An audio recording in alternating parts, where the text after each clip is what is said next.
Di tanah barat Pulau Jawa, di antara kabut pagi yang menyelimuti hutan lebat, berdirilah sebuah kerajaan besar bernama Tarumanegara. Negeri ini dikenal sebagai tanah para kesatria dan bijakawan, di mana suara genta kuil berpadu dengan gemuruh sungai Citarum dan Candrabaga. Di masa itu, Nusantara masih dipenuhi legenda Roro penunggu hutan dan para resi yang bertapa di gua sunyi. Di atas takhta emas bertatahkan batu biru, duduklah seorang raja yang termasyhur, Sri Maharaja Purnawarman. Suatu malam, langit begitu gelap tanpa bulan. Di dalam istana, sebuah upacara sakral digelar. Puluhan Brahmana menyalakan api suci dan bau harum dupa memenuhi udara. Ketika Raja Purnawarman melangkah memasuki balairung, lantai batu seolah bergemuruh, seakan bumi ikut memberi hormat.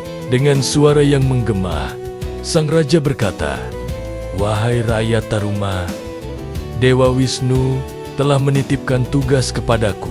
Sungai kita meluap, banjir merenggut sawah dan rumah. Aku akan membelah bumi ini dan menuntun air ke jalan yang baru." Rakyat pun bersujud, sementara para prajurit mengetukkan tombak mereka ke tanah. Api upacara berkobar semakin tinggi, seolah para dewa menjawab janji sang raja. Namun, di balik pujian itu, ada bisik-bisik yang penuh kegelisahan. Konon, di hutan Ciaruteun, roh penunggu sungai seekor harimau putih yang sakti mulai gelisah. Aliran suci sungai akan diganggu oleh tangan manusia, dan ini membuatnya murka. Berhari-hari, ribuan rakyat bekerja keras menggali bumi. Terik matahari membakar kulit, keringat membasahi tubuh. Namun mata mereka penuh dengan harapan. Raja Purnawarman tidak hanya memerintah dari istana, ia turun langsung ke lapangan, tangannya ikut menyentuh lumpur, memberikan semangat kepada setiap pekerja. Ia adalah raja yang memimpin dengan teladan, bukan hanya dengan kata-kata. Suatu malam, ketika bulan purnama muncul di balik awan, terdengar raungan panjang dari arah hutan. Suaranya seperti guntur yang mengoyak langit. Itu suara penjaga sungai, bisik para tetua dengan cemas. Harimau putih marah. Ia tak rela sungainya diganggu. Namun, sang raja tidak menunjukkan rasa takut sedikit pun. Ia naik ke atas bukit, menatap aliran sungai yang bergolak di bawahnya. "Jika bumi harus kutantang demi rakyatku, aku tak akan pernah mundur," ucapnya tegas. Tepat di saat itu, angin berputar kencang. Sebuah bayangan besar muncul di antara pepohonan. Sepasang mata menyala menatap tajam ke arah sang raja. Itu adalah sang harimau putih, penjaga sungai Ciaruteun. Namun, Purnawarman berdiri tegak. Tangannya menggenggam pedang yang memancarkan cahaya. "Aku adalah pelindung negeri ini," serunya dengan berani. "Jika kau memang penjaga sungai, maka lindungilah rakyatku bersamaku." Ajaibnya, angin yang tadinya mengamuk tiba-tiba berhenti. Suara raungan yang menakutkan itu pun mereda, seolah alam sendiri tunduk pada keberanian dan niat tulus sang raja. Proyek pembangunan saluran air pun selesai. Sungai tidak lagi meluap, dan rakyat bisa kembali bercocok tanam dengan tenang. Sebagai tanda syukur dan untuk mengenang peristiwa besar itu, Raja Purnawarman memahat jejak telapak kakinya di atas sebuah batu besar di tepi sungai Ciaruteun. Prasasti itu menjadi bukti abadi tentang seorang raja yang rela menantang alam demi kesejahteraan rakyatnya. Jejak kakinya diabadikan sebagai simbol perlindungan, sebuah warisan dari seorang pemimpin besar yang keberaniannya setara dengan dewa. Wisnu, di hamparan tanah Jawa Barat, sekitar abad ke-5 Masehi, seorang raja agung bernama Purnawarman memerintah kerajaan Tarumanegara. Wilayah kekuasaannya subur, namun seringkali dilanda bencana banjir yang menyengsarakan rakyatnya. Sungai-sungai seperti Candrabaga dan Gomati meluap, menenggelamkan ladang dan permukiman. Raja Purnawarman, yang dikenal bijaksana dan peduli, tidak tinggal diam. Ia mengerahkan seluruh rakyatnya untuk sebuah proyek raksasa, menggali saluran air sepanjang ribuan meter. Sebuah usaha luar biasa yang membutuhkan kerja keras, keringat, dan pengorbanan. Setelah 21 hari bekerja tanpa henti, saluran Gomati akhirnya rampung. Air bah yang tadinya menggenang mulai surut, mengalir teratur melalui kanal baru yang perkasa. Tanah yang tadinya terendam kini kembali terlihat, siap untuk ditanami. Sawah-sawah kembali menghijau, dan senyum harapan mereka di wajah para petani. Kehidupan kembali normal, bahkan lebih baik dari sebelumnya. Rakyat bersorak-sorai, memuji sang raja atas visi dan kepemimpinannya. Ini bukan sekadar proyek infrastruktur. Ini adalah simbol kemenangan manusia atas alam. Simbol kepedulian seorang pemimpin terhadap rakyatnya. Sebagai tanda syukur dan untuk mengabadikan pencapaian monumental ini, Raja Purnawarman memerintahkan para Brahmana untuk memahat sebuah prasasti di atas sebuah batu besar berbentuk bulat telur. Mereka menatahkan aksara Palawa dalam bahasa Sanskerta, kisah tentang penggalian sungai Chandrabaga dan penyelesaian saluran Gomati terukir abadi. Prasasti ini, yang kelak dikenal sebagai Prasasti Tugu, menjadi bukti tertulis dari kemegahan Tarumanegara dan kebijaksanaan rajanya. Tidak hanya itu, sebagai ungkapan terima kasih, sang raja juga menghadiahi para Brahmana dengan 1000 ekor sapi, sebuah lambang kemakmuran dan penghargaan yang tinggi. Namun, kisah keagungan Purnawarman tidak berhenti di situ. Beberapa waktu kemudian, di tempat lain, di dekat aliran sungai Ciaruteun, sebuah penemuan menggemparkan seluruh negeri. Sebuah batu besar ditemukan tergeletak di tengah aliran sungai. Di permukaannya terukir sepasang cap telapak kaki yang aneh. Ukurannya besar, bekasnya dalam dan tegas jelas, bukan telapak kaki manusia biasa. Di sekelilingnya terukir pula tulisan yang memuji sang raja. Rakyat yang melihatnya terdiam, terpesona, sekaligus merasa takjub. Apa arti dari tanda ini? Siapakah pemilik telapak kaki raksasa ini?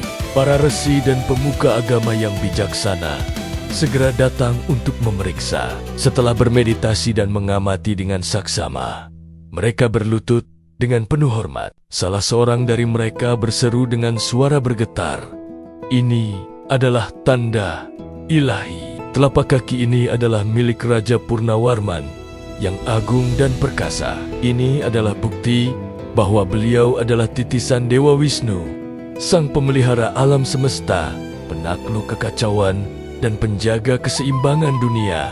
Kabar ini menyebar dengan cepat.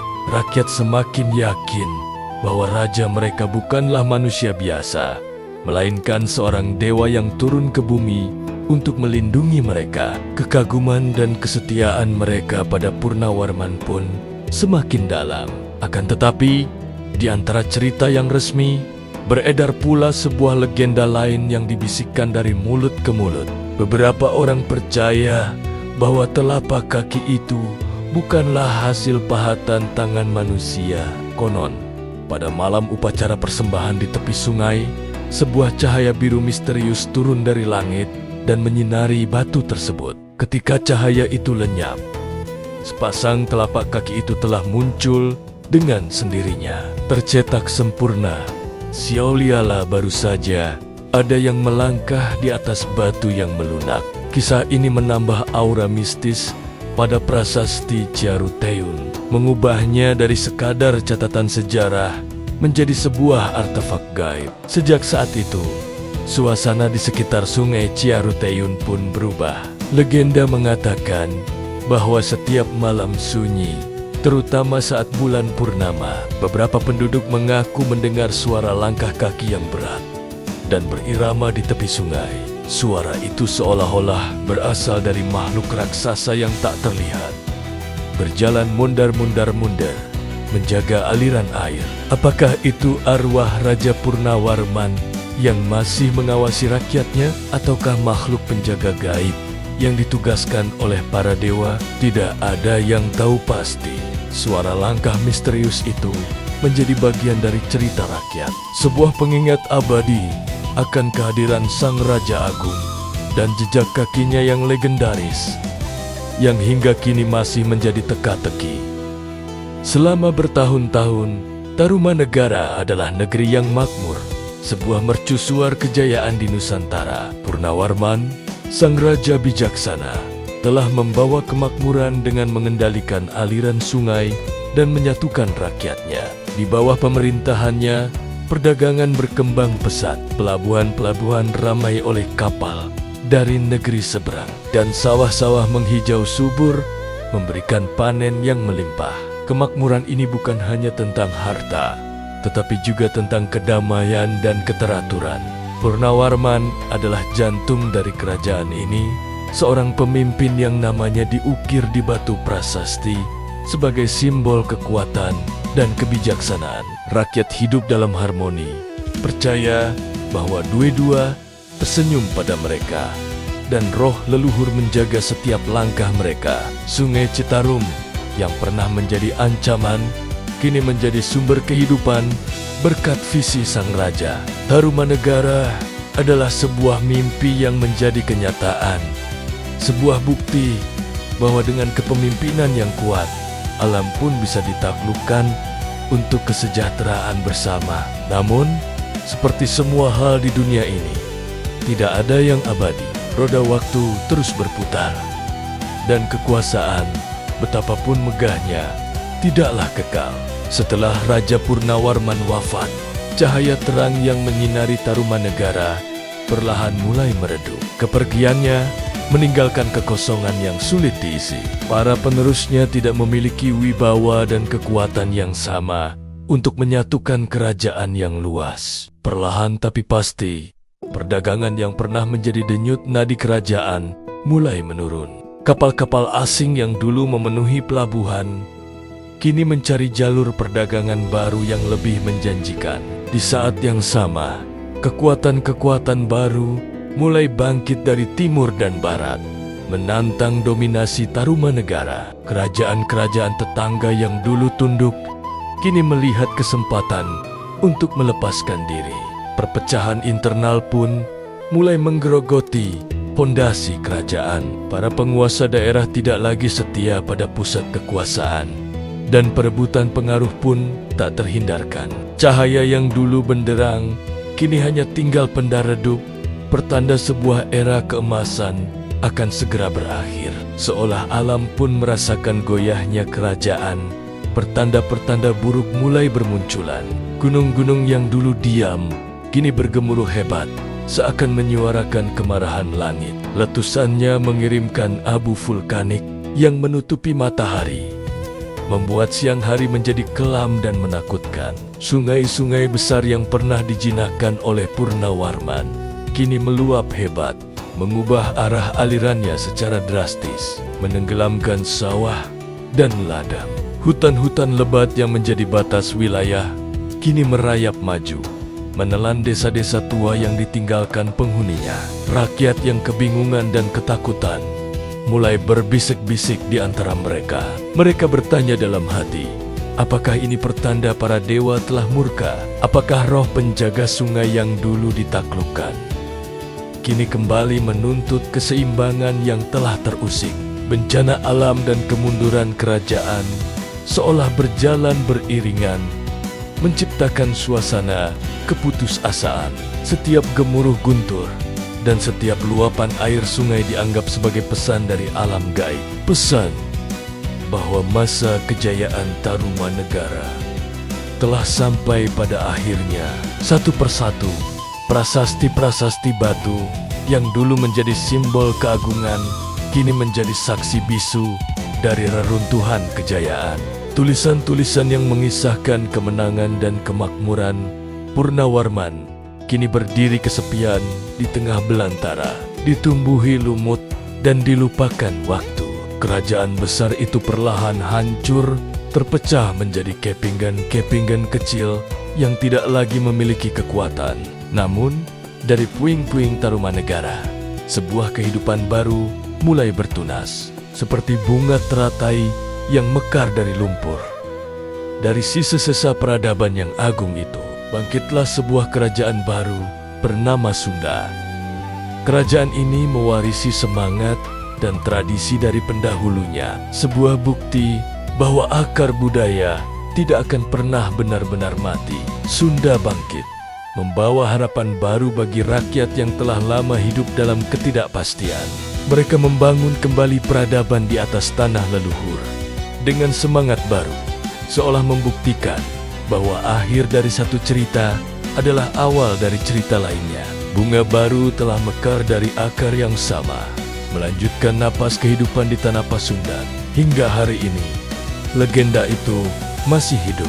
Konon, jika seseorang berdiri di tepi sungai-sungai bersejarah di Bogor, Karawang, atau bahkan di dekat Tugu Prasasti di Jakarta, pada malam hari ketika embun mulai turun dan keheningan menyelimuti, ia bisa merasakan siu-sisi keagungan masa lalu. Dengarkan baik-baik dan mungkin kau akan mendengar suara langkah berat di atas batu sungai, seolah-olah para prajurit kuno masih berpatroli menjaga wilayahnya. Mungkin kau juga akan mendengar gemuruh air yang lirih, seperti sedang menyebut nama Sang Raja Agung, Purnawarman.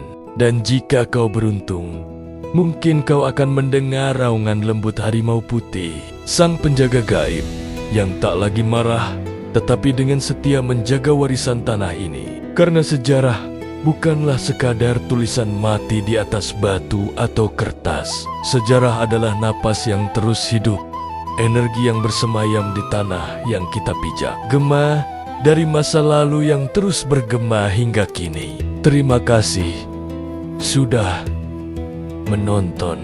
Jangan lupa untuk like, komen, dan subscribe agar kita bisa terus menjelajahi kisah-kisah menakjubkan dari Nusantara bersama-sama. Jaga sholat 5 waktu. Sampai jumpa di video berikutnya.